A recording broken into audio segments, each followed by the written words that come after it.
All right. So I will give you the floor.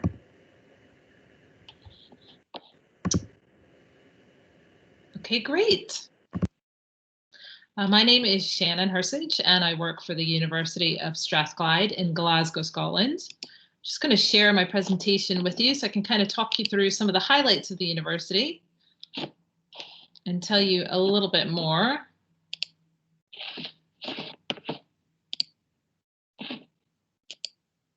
Can you see that presentation okay? Yep, you're good. Good, excellent. This is actually a picture of the university, probably in December time from last year. You can see the kind of Christmas trees just on the right bottom side of the screen. So this is a typical winter picture, I would say, of Glasgow. And that's George Square down there, which is kind of the main square in the city. And it's right outside the big train station. The great thing about Scotland and the UK in general is that the public transportation is fantastic. So while you'd be studying in Glasgow and living in Glasgow, you have access really to any place in the UK that you'd want to go while you're studying abroad. So to tell you a little bit about the University of Strathclyde, we are based really in the heart of the city centre of Glasgow. Glasgow is Scotland's largest city, about 1 million people overall. It's a typical European city in that the best way to get around the city is really on foot. It's very much a pedestrian friendly city. It was built a long time ago before there were ever any cars. So the best way and the easiest way and really the nicest way to see the different bits of the city is just to walk around. But as I mentioned, we've got excellent public transportation within the city. So if you were going from one end of the city to the other and you didn't want to walk or you wanted to get there faster, we've got an excellent bus system, which everybody utilizes. And then also we've got an underground system as well. And it's actually, they call it the Clockwork Orange, and it just goes in a little circle around the city center. So it'll take you basically any place you want to go. But the train station that I mentioned just on the first slide is about a 5 to 10 minute walk from Strathclyde. So again, you've got access to pretty much any place in the UK you want to go by train, which is nice and easy. We were named the European City of Culture. We are also very, very big into the music scene in Glasgow. We have some absolutely legendary venues, musical venues in the city. And if there's a hot American band that you love that's been to the UK, chances are they've played in Glasgow and one of our really cool venues. If you're into music, it's a fantastic way to explore the city. There's obviously traditional music, but there's pop, rock, anything you can think of in the city. There's always something musical going on.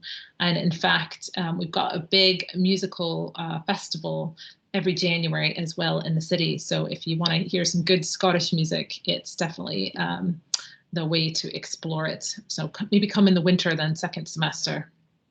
We're just a short journey from the Highlands. So if you've seen all that amazing countryside and some good Scottish films, then definitely come and explore that as well. If you're into hill walking, just visiting the countryside, seeing some Highland cows while you're there, sheep, and just kind of seeing the greenest country you could ever imagine in the world.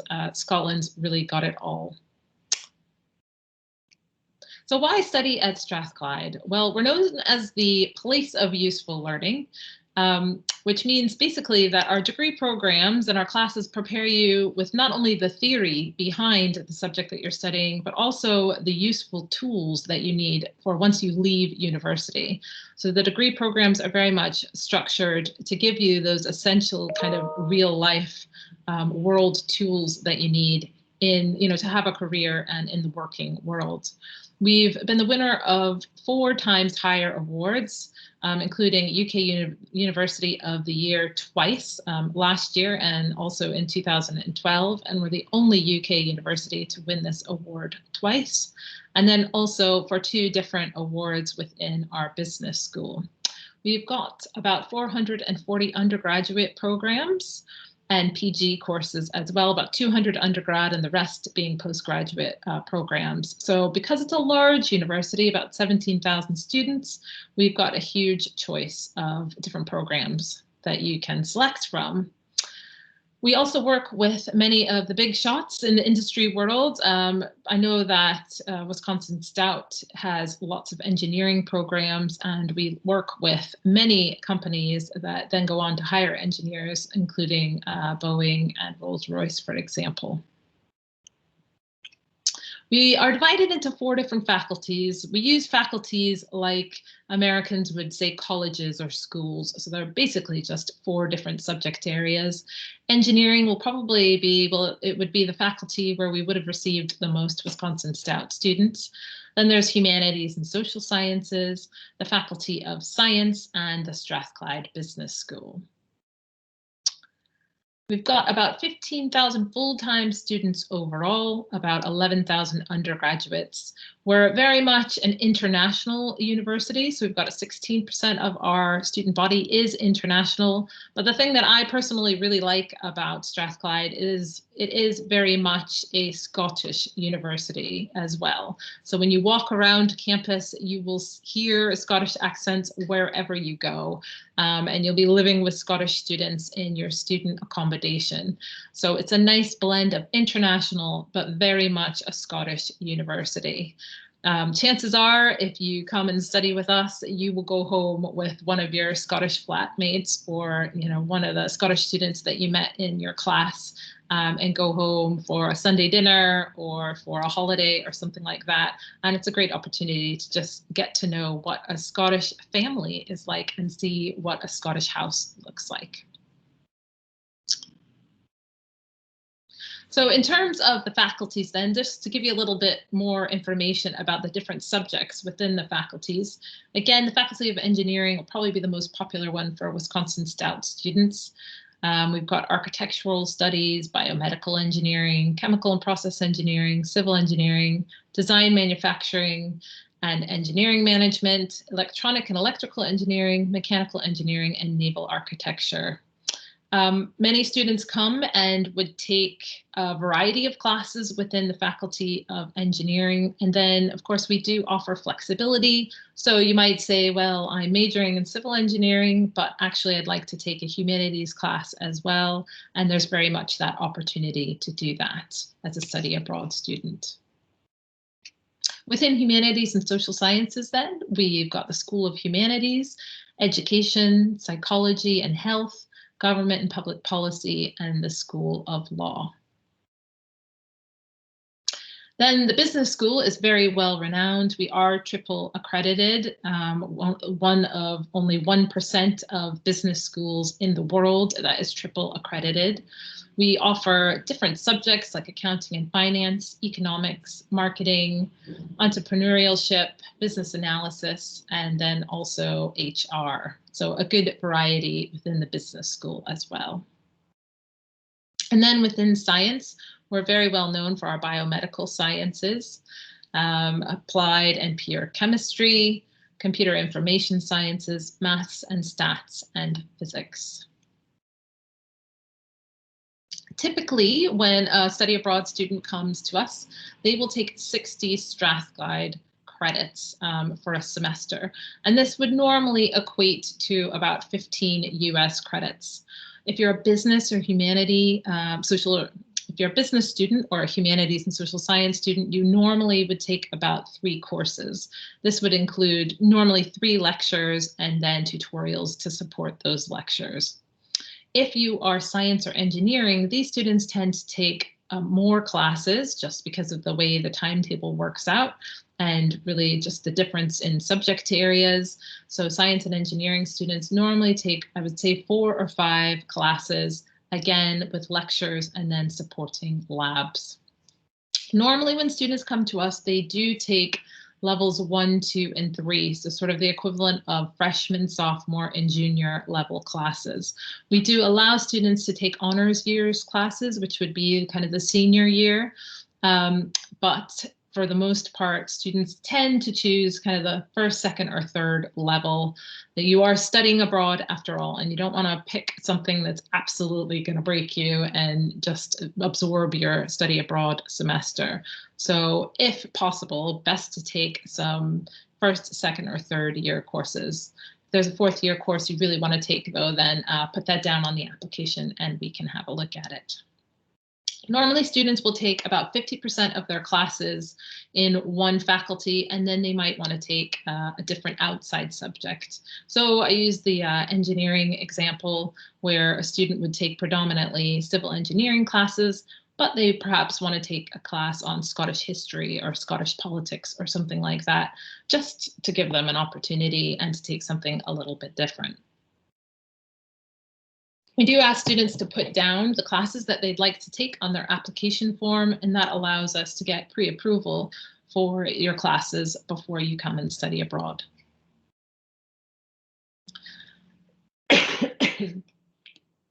Our academic structure is very similar to the US. So our first semester runs from September through to about the middle of December, with all the exams taking place over a 2-week period in December. In the second semester, we run from usually about the second week of January up until the end of May. There is a spring break for the first 2 weeks of April, and then after the spring break, students come back and will sit their final exams in the spring. The timetable in the spring is a little bit longer. It's usually a 3 or 4 week exam timetable. We then send you your academic transcripts. Normally for students who studied with us in the first semester, these will come in February, or for students who studied with us in the second semester or the full year, you'll receive your transcripts in July. Visa information, if you do require a visa, and you'll only require one if you're coming to Strathclyde for the full academic year, we will talk you through that. Sorry, I've got a bit of a dry throat there. We'll talk you through the visa process and assist you in applying for the visa before you come to campus. If you are interested in working while you're in the UK, you will require a visa. So if that's something of interest to you, whether it be volunteer work or paid work, you will require applying for a visa, even if you only want to be with us for a single semester. Most students don't work when they come to the UK to study abroad, and I would suggest, if possible, that you come and don't work to allow you, plenty of free time to explore the city and the UK in general while you're studying. But if studying abroad is necessary, then just letting you know to take note that a visa will be required. In terms of the housing arrangements, all of our bedrooms for students are single study bedrooms. In the UK, British students find that while they spend a great deal of time in the classroom, there's also a lot of time that needs to be devoted to independent study and research. And in the UK in general, the majority of students have their own bedroom. And certainly at Strathclyde, all students have their own bedroom. You either then have a shared bathroom, or if you'd like to spring for a little bit more, you can get your own bathroom as well. All student accommodations have access to a shared kitchen, dining room, living room facility, which you'll share either in a flat style, kind of an apartment style, I'd say with 2 to 5 other students, or more like a dormitory style where it might be a wing of, say, 8 students or 10 students with a larger shared kitchen, living room, dining room. We've got full-time international student advisors on our campus. So if you've got any issues in terms of visas or anything like that while you're on the campus, we've got people to help advise you. We've got a welcome and orientation program on arrival. That will usually be in the first weekday of the orientation. So normally you'd arrive on a weekend and then the orientation would take place on the Monday. There are social programs that take place throughout both semesters, the entire year, and 140 different clubs and societies. So if you are involved in a club or society on the UW-Stout campus and you'd like to carry on doing that on the Strathclyde campus, chances are we've got that club or society. But if you've also just always wanted to try something and one of the clubs and societies looks of interest to you, then definitely take advantage of it, because it's nice to be on a new campus and take advantage of new opportunities. We've just renovated our new sporting facility. very proud of it. So if you want to work out or you feel like you have to work out, there's plenty of lovely facilities to do that. Got a big swimming pool, lots of workout, cycling or bikes, treadmills, lots of different classes as well. And if you live in student accommodation, then the gym is free.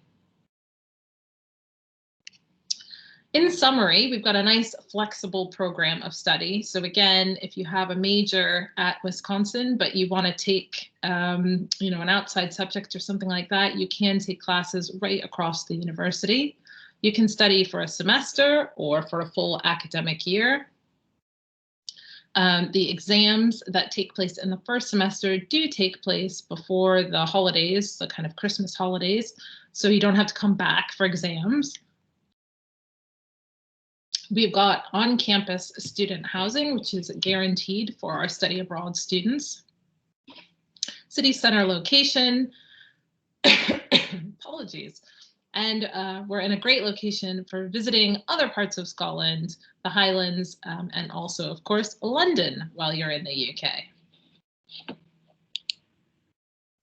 Just to give you an idea of some deadlines then for semester one, anyone interested in applying for semester one needs to make their application to Strathclyde by the 15th of May. And for semester two, it's the 15th of November. There'll of course be internal deadlines that Wisconsin-Stout has that'll be well before these dates as well. And that is me. I'm gonna try and exit now if I can.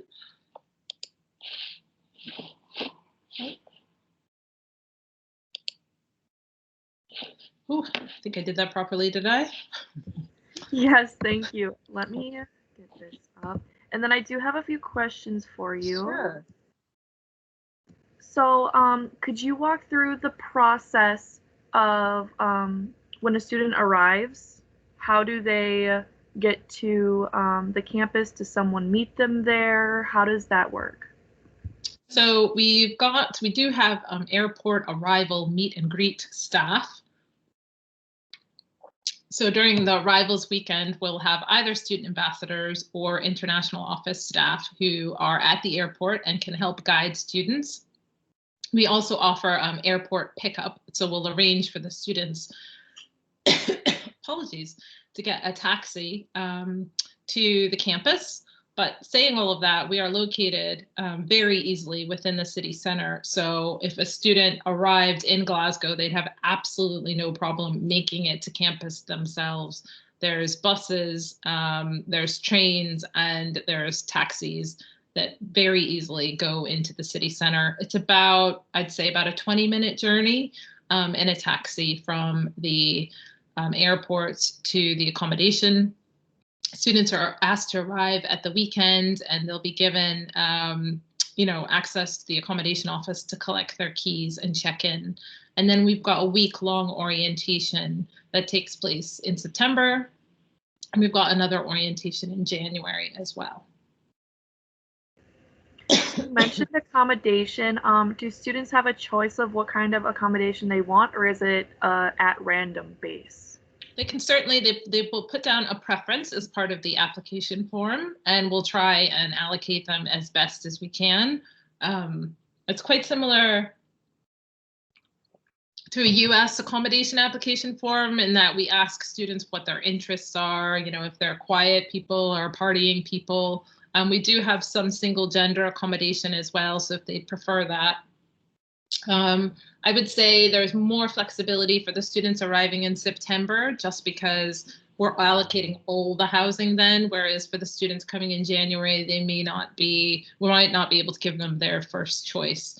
But we also, over the years, have kind of clocked into which accommodation our study abroad students coming from the States tend to like. And so they tend to go into the same couple of accommodations unless, there's a preference for something else.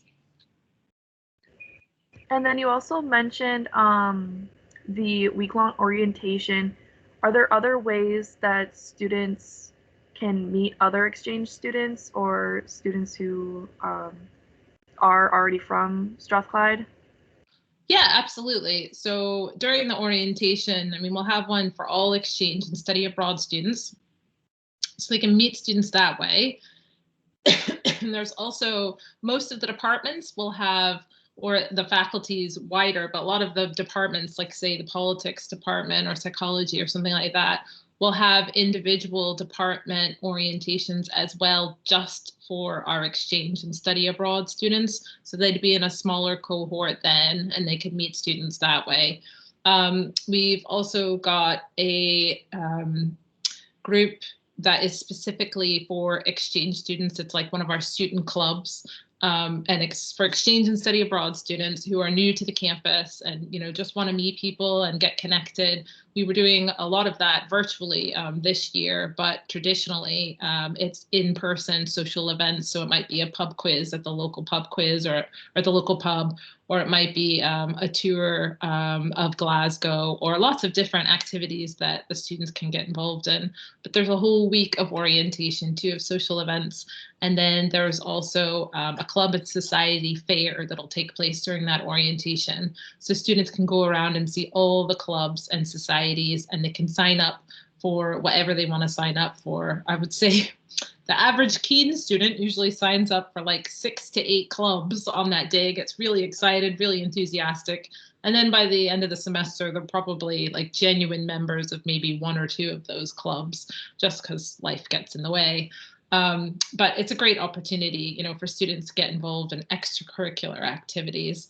And then, of course, there's classes as well. And for each lecture, the lectures might be larger lectures depending on what levels the students are taking.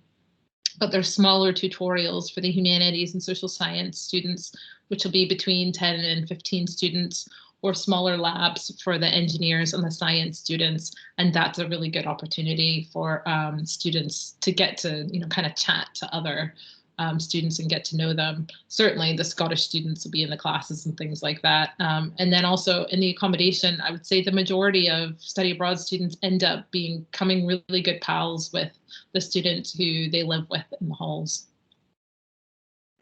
Awesome. Well, thank you so much for your time and giving more information. And yeah. That's great. Well, thank you so much for having me today. I really appreciate it. Yeah, no problem. Hopefully we have some students to send over to you and they can share some more with us as well. Good. Excellent. Thank you. Yep. And